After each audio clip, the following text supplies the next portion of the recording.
आज की कहानी है शादी के नाम पर क्यों हुआ नितिन का दिल तार तार। यह कहना सही नहीं होगा कि नितिन की ज़िंदगी में खुशी कभी आई ही नहीं। खुशी आई तो ज़रूर, लेकिन बिल्कुल बरसात की उस धूप की तरह जो तुरंत बादलों से घिर जाती है। जहाँ धूप खिली वहीं बादलों ने आकर चमक धुंधली कर दी। यानी जैसे ही मुस्कुराहट कहकहों में बदली वैसे ही आंखों ने बरसना शुरू कर दिया। यूं तो नितिन के पापा नामी ग्रामी डॉक्टर थे, पैसे की कोई कमी नहीं थी। फिर भी परिवार इतना बड़ा था कि सबके शौक पूरे करना या सबको हमेशा उनकी मनचाही चीज़ दिलाना मुश्किल होता था।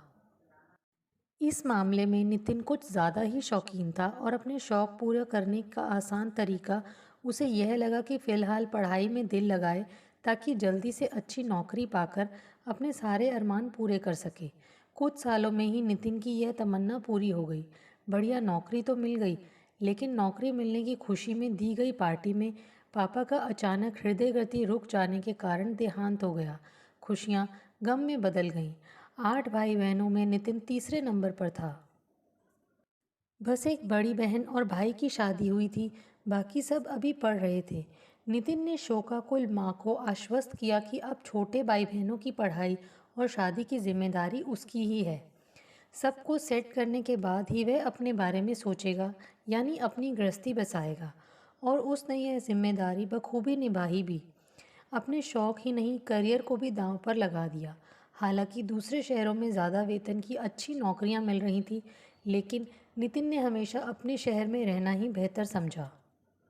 कारण एक तो रहने को अपनी कोठी थी, दूसरे माँ और छोटे बहन भाई उसके साथ रहने से मानसिक रूप से सुरक्षित और सहज महसूस करते थे। अतः वह मेहनत करके वहीं तरक्की करता रहा। वैसे बड़े भाई ने भी हमेशा यथासंभव सहायता की। फिर दूसरे भाई बहनों ने भी नौकरी लगते ही घर का छोटा मोटा खर्च उठाना शुरू कर दिया था।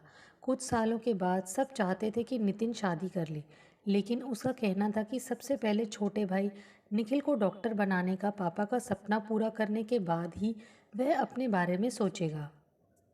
निखिल से बड़ी बहन विभा की शादी से पहले ही माँ की मृत्यु हो गई।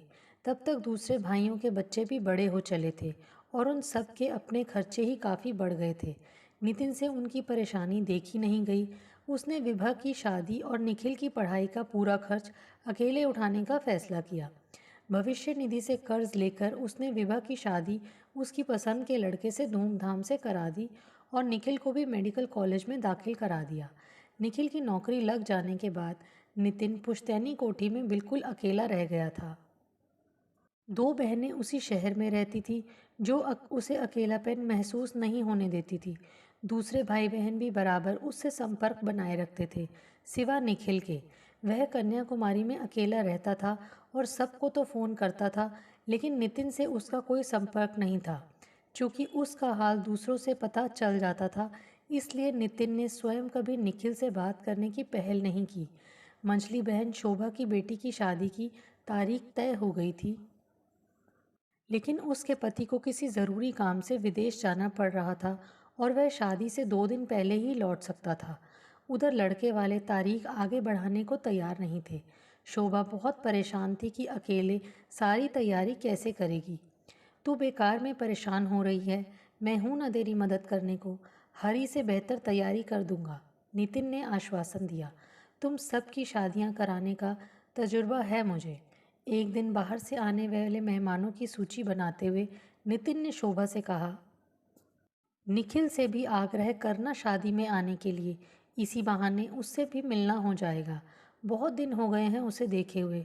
हम सब भी चाहते हैं भैया कि निखिल आए, और वह आने को तैयार भी है, लेकिन उसकी जो शर्त है वह हमें मंजूर नहीं है, शोभा ने सकुचाते हुए कहा। ऐसी क्या शर्त है? शर्त यह है कि आप शादी में शरीक ना हों। वह आपसे मिलना नहीं चाहता। मगर क्यों? नितिन ने चौंक कर पूछा।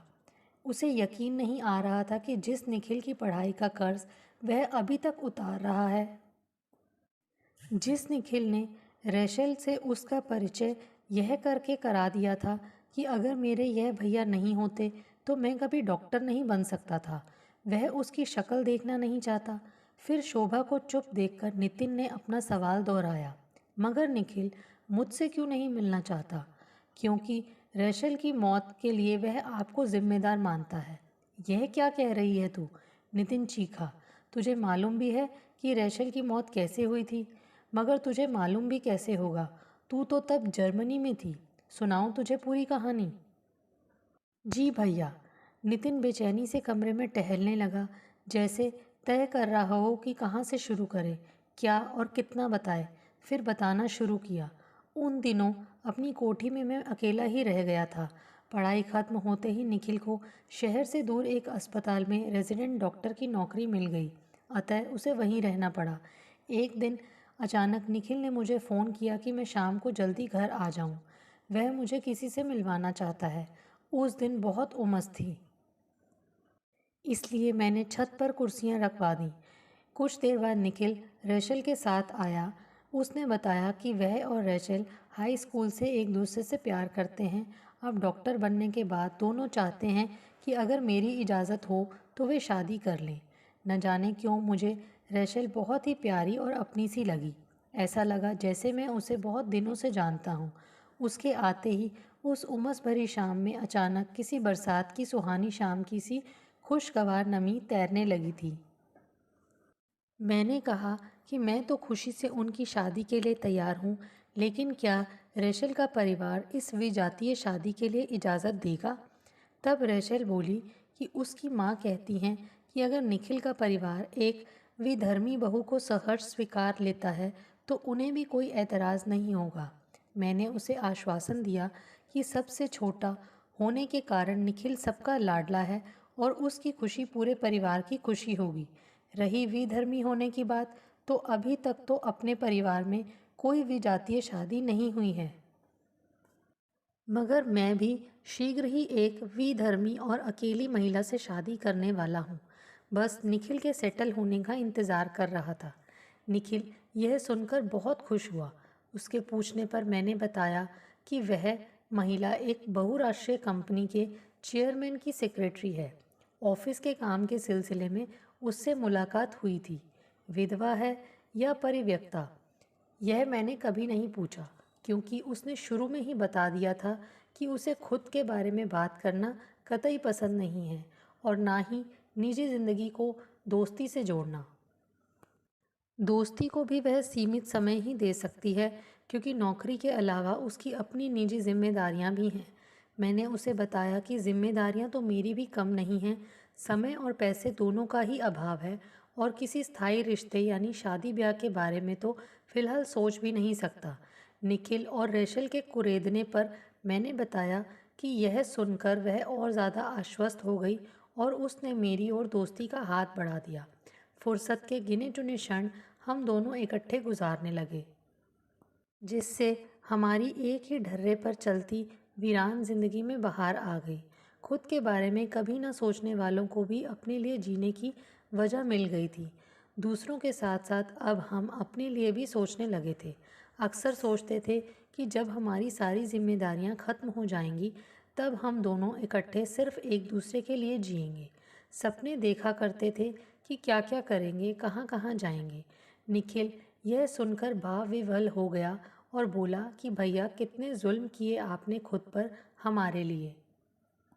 जब तक किसी से प्यार ना हो, शायद अकेले रहना आसान हो, लेकिन किसी को चाहने के बाद उससे दूर रहना बहुत मुश्किल होता है।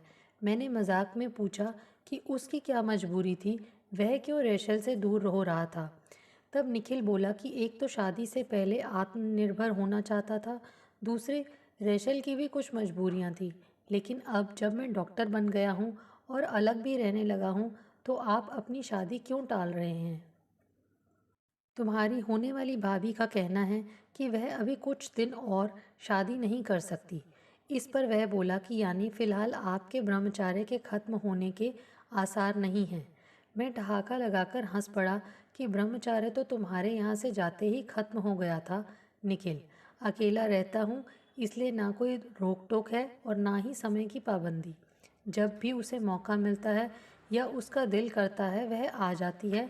फिर पूरे घर में हम दोनों स्वच्छंद विहार करते हैं। रैचल और निखिल को हैरान होते देखकर मैं चुप हो गया। फिर कुछ सोचकर बोला कि तुम दोनों तो डॉक्टर हो, जीव विज्ञान के ज्ञाता, तुम क्यों जीवन के शाश्वत सत्य और परम सुख के बारे में सुनकर शर्मा रहे हो? जल्दी से शादी करो और जीवन का अलौकिक आनंद लो। तुम दोनों को तो खैर सब कुछ मालूम ही होगा। मैं बाल ब्रह्मचारी तो उससे सेट कर बैठने में ही खुश था, लेकिन उसकी तो पहले शादी हो चुकी है ना, इसलिए उसने मुझे बताया कि इससे आगे भी बहुत कुछ है। अभी भी कहती रहती है कि यह तो कुछ भी नहीं है। अपने रिश्ते पर समाज और कानून की मोहर लग जाने दो, फिर पता चलेगा कि चरम सुख क्या होता है। तभी मेरे मोबाइल की घंटी बजी। उसी का फ़ोन था, यह बताने के लिए कि वो आ रही है कुछ देर के लिए। मैंने निखिल को उत्साह से बताया कि संयोग से वह आ रही है, अतः वे लोग उससे मिलकर ही जाएं, और फिर शरारत से कहा कि लेकिन मिलते ही चले जाना, हमारे सीमित समय के रंग में भंग करने रुके मत रहना। निखिल ने कहा कि वे भी जल्दी में हैं क्योंकि उन्हें रेशल की माँ के पास भी जाना है। यह बताने कि आपने इजाज़त दे दी है और अब उनकी इजाज़त लेकर जल्दी से जल्दी शादी करना चाहते हैं। मैंने कहा कि तुम्हारी भाभी से पूछते हैं, अगर वह मान जाती है तो दोनों भाई एक साथ ही शादी कर लेंगे। निखिल को बात बहुत पसंद आई और उसने कहा कि मैं भी आज ही यह बात पूछ लेता हूँ, ताकि वह भी रेशल की माँ से उसी तारीख के आसपास शादी तय करने को कह सके। तभी नीचे से गाड़ी के हॉर्न की आवाज़ आई, तो मैंने उत्साह से कहा कि लो, तुम्हारी भाभी आ गई। रेशल लपक कर मुंडेर के पास जाकर नीचे देखने लगी और फिर पलक झपकते ही वह मुंडेर पर चढ़कर नीचे कूद गई। जब मैं और निखिल नीचे पहुंचे तो सिल्विया रेशल के शत विक्षत शव को संभाल रही थी। उसने मुझसे एक चादर लाने को कहा। जब मैं चादर लेकर आया तो वह निखिल से बात कर रही थी। उसने मुझे बताया कि वह निखिल के साथ रेशल को उसके घर ले जा रही है। मैंने कहा कि मैं भी साथ चलूँगा, मगर वे दोनों बोले कि मैं वहीं रुक कर पानी से खून साफ कर दूं, ताकि किसी को कुछ पता न चले और पुलिस केस ना बने। फिर दोनों तुरंत चले गए। मैंने खून को अच्छी तरह साफ कर दिया। उस रात सिल्वी ने अपना मोबाइल बंद रखा। अपने घर का फ़ोन नंबर और पता तो उसने मुझे कभी दिया ही नहीं था। निखिल का मोबाइल भी बंद था। अगले दिन वह ऑफिस नहीं आई और निखिल भी अस्पताल नहीं गया। उस हादसे के बाद दोनों की मनोस्थिति काम पर जाने लायक नहीं होगी, और क्या मालूम रात को कब घर आए हों और अभी सो रहे हों। यह सोचकर मैंने उस दिन दोनों से ही संपर्क नहीं किया। अगले दिन भी दोनों के मोबाइल बंद थे। शाम को मैं निखिल के अस्पताल में गया तो पता चला कि वह उसी सुबह अचानक नौकरी छोड़ने के एवज़ में 1 महीने का वेतन देकर जाने कहाँ चला गया है। मुझे निखिल के इस अनापेक्षित व्यवहार से धक्का तो लगा, लेकिन इससे पहले कि मैं उसकी शिकायत दूसरे भाई बहनों से करता, कुदरत ने मुझे एक और ज़बरदस्त झटका दिया। घर लौटने पर मुझे कुरियर द्वारा सिल्विया का पत्र मिला, जिसमें उसने लिखा था कि जब तक मुझे यह पत्र मिलेगा तब तक वह इस दुनिया से जा चुकी होगी और मेरे लिए उसे भूलना ही बेहतर होगा। मैंने उसे भूलने के बजाय और सबको भूलकर उसके साथ गुजारे लम्हों की यादों के सहारे जीना बेहतर समझा।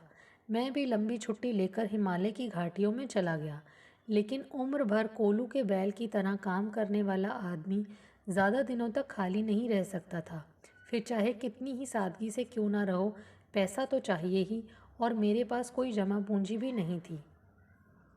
फिर अभी भविष्य निधि से लिया कर्ज भी चुकाना था, अतः मैं फिर काम पर लौट आया। काम के अलावा और किसी भी चीज़ में अब मेरी दिलचस्पी नहीं रही थी, लेकिन खून के रिश्ते टूटते नहीं। तुझे निक्की की शादी के काम के लिए परेशान देखकर मैं उसकी शादी की तैयारी करवाने के चक्कर में फिर से दुनियादारी में लौट आया, यह सोचकर कि जब और सब आ रहे हैं तो निखिल क्यों ना आए। तुझे उसे बुलाने को कहा। अब तू ही बता, रेशल की मृत्यु के लिए मैं जिम्मेदार क्यों और कैसे? आपने शायद सिल्विया के साथ अपने अंतरंग संबंधों का खुलासा कुछ ज़्यादा खुलकर कर दिया था भैया, शोभा धीरे से बोली। नितिन चिढ़ गया, फिर बोला, हो सकता है, लेकिन उसका रेशल के छत से कूदने से क्या ताल्लुक? क्षोभ, शर्म भैया, क्योंकि सिल्विया उसकी माँ थी। दोस्तों, आपको हमारी ये कहानी कैसे लगी? प्लीज़ कमेंट्स करके बताइए। Thanks for watching this video.